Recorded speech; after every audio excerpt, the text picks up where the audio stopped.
Salve minha gente, sejam bem-vindos. Eu sou Eric Camacho e você está em mais um Bíblia para Preguiçosos. No vídeo de hoje, nós vamos dar continuidade à leitura da carta de São Paulo aos Hebreus. Se você está comigo, por favor, assista o vídeo até o final, deixe o seu like e inscreva-se no canal.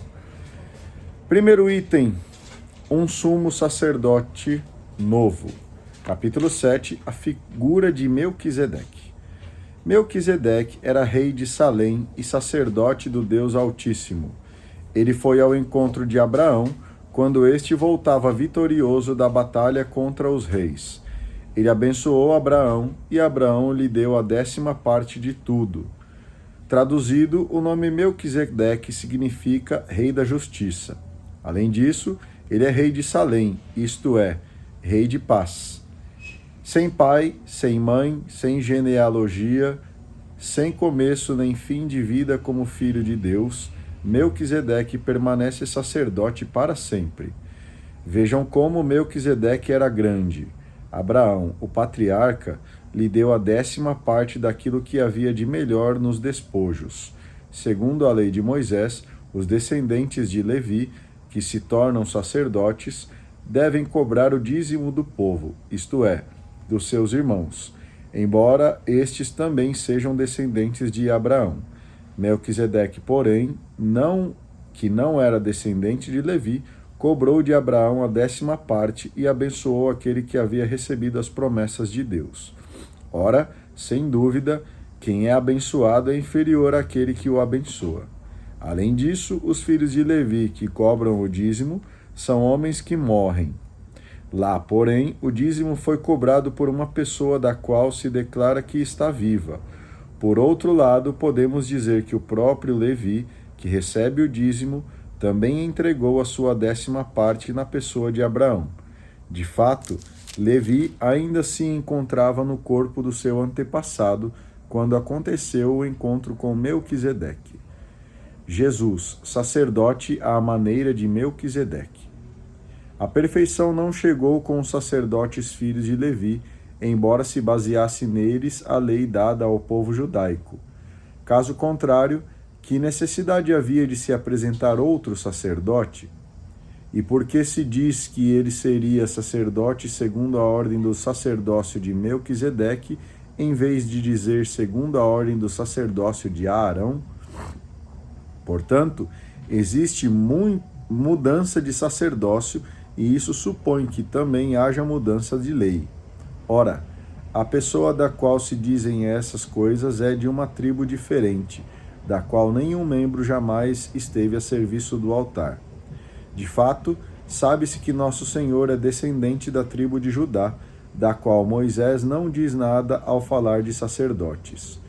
Isso fica ainda mais claro no momento em que surge a semelhança de Melquisedeque, um sacerdote diferente, que não se tornou sacerdote por causa de uma filiação humana, mas pelo poder de uma vida indestrutível.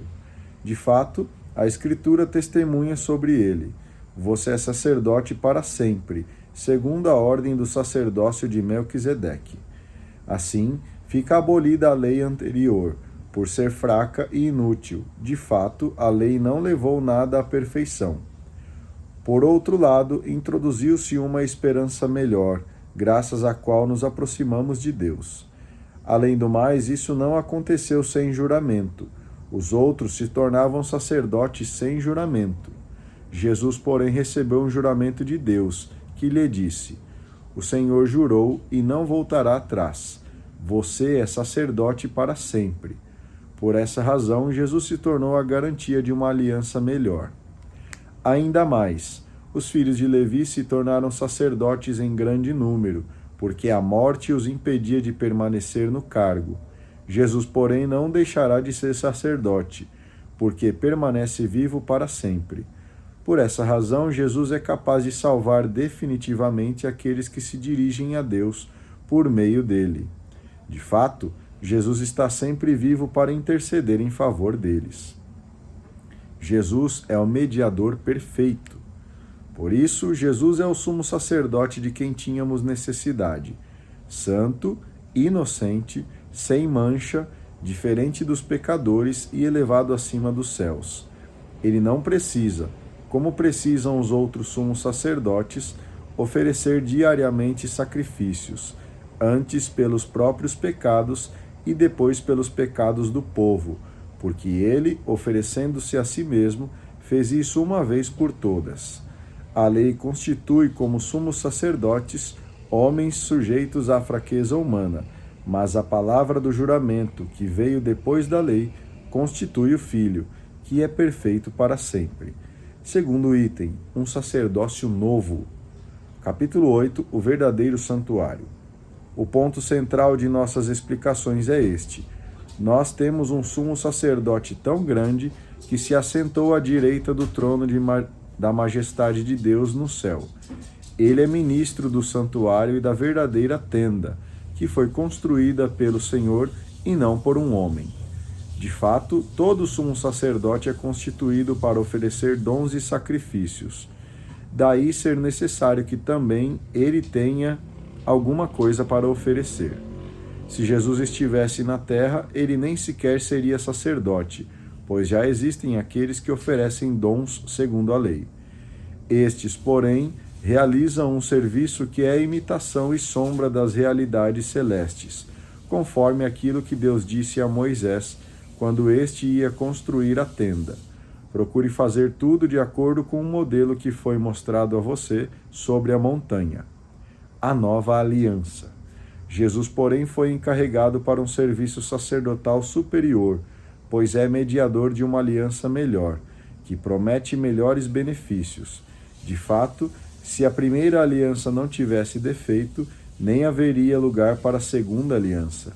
Mas Deus, queixando-se contra o seu povo, diz: Eis que virão dias, fala o Senhor, nos quais concluirei uma aliança nova com a casa de Israel e com a casa de Judá.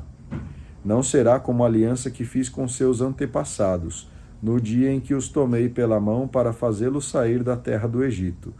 Uma vez que eles não foram fiéis à minha aliança, eu também não me preocupei mais com eles, diz o Senhor. Esta é a aliança que vou concluir com a casa de Israel, depois daqueles dias, fala o Senhor. Porei minhas leis na mente deles e as imprimirei em seus corações. Eu serei o seu Deus e eles serão o meu povo. Nenhum deles terá mais o que ensinar ao seu compatriota, nem ao seu próprio irmão, dizendo: Conheça o Senhor. Pois todos me conhecerão desde o menor até o maior, porque eu vou perdoar as faltas deles e não me lembrarei mais dos seus pecados. Dizendo aliança nova, Deus declara que a primeira ficou antiquada, e aquilo que se torna antigo e envelhece vai desaparecer logo. Capítulo 9. O culto antigo. A primeira aliança tinha normas para o culto e um santuário terrestre. De fato, foi construída uma tenda. Trata-se da primeira tenda chamada Santo, e nela estavam o candelabro, a mesa e os pães da oferta. Atrás do segundo véu havia outra tenda chamada Santo dos Santos.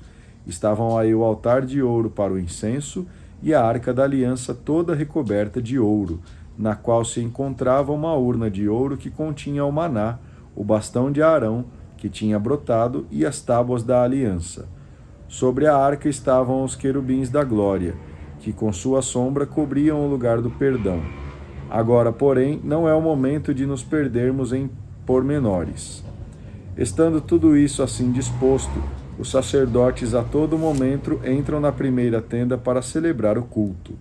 Na segunda tenda, porém, entra somente o sumo sacerdote uma vez por ano, levando o sangue que ele oferece por si mesmo e pelos pecados que o povo cometeu por ignorância. Desse modo, o Espírito Santo pretendia mostrar que, enquanto existisse a primeira tenda, o caminho para o santuário ainda não estava aberto. Trata-se de um símbolo do tempo presente. Nessa tenda são oferecidos dons e sacrifícios, que não podem tornar perfeita a consciência de quem os oferece.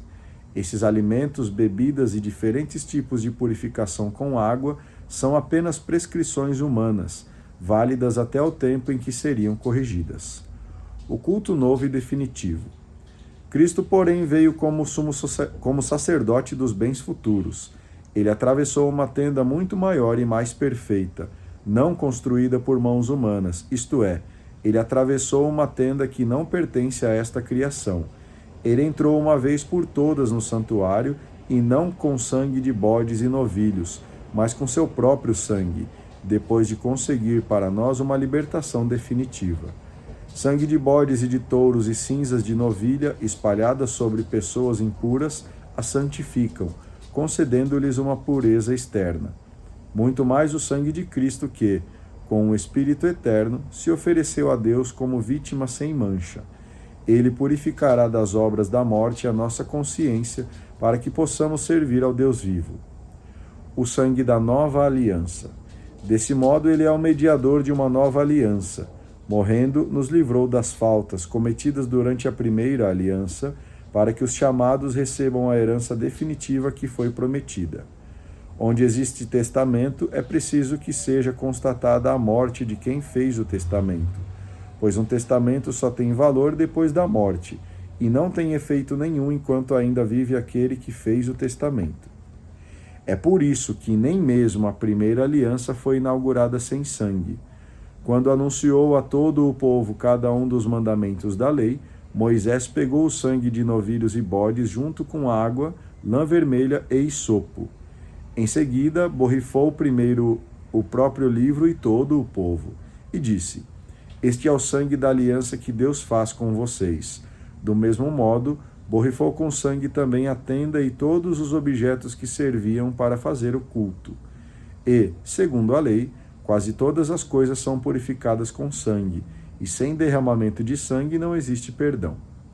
Portanto, as cópias das realidades celestes são purificadas dessa maneira, mas as próprias realidades celestes devem ser purificadas com sacrifícios maiores do que esses. Uma vez por todas. De fato, Cristo não entrou num santuário feito por mãos humanas, figura do verdadeiro santuário. Ele entrou no próprio céu, a fim de apresentar-se agora diante de Deus em nosso favor. Ele não teve que se oferecer muitas vezes, como o sumo sacerdote que todos os anos entra no santuário com sangue que não é seu. Se assim fosse, ele deveria ter sofrido muitas vezes desde a criação do mundo. Entretanto, ele se manifestou uma vez por todas no fim dos tempos, abolindo o pecado pelo sacrifício de si mesmo. E dado que os homens morrem uma só vez e depois disso vem o julgamento, assim também Cristo se ofereceu uma vez por todas, para tirar o pecado de muitos. Ele aparecerá uma segunda vez, sem nenhuma relação com o pecado, para aqueles que o esperam para a salvação. Muito bem, eu agradeço a você que acompanhou a leitura desses capítulos até aqui comigo. No vídeo de amanhã, vai ser um pouquinho mais longo, mas encerraremos a leitura da carta de São Paulo aos Hebreus. Se você esteve comigo, por favor, deixe o seu like, inscreva-se no canal e faça o seu comentário. Um grande abraço, que Deus continue te abençoando e tchau!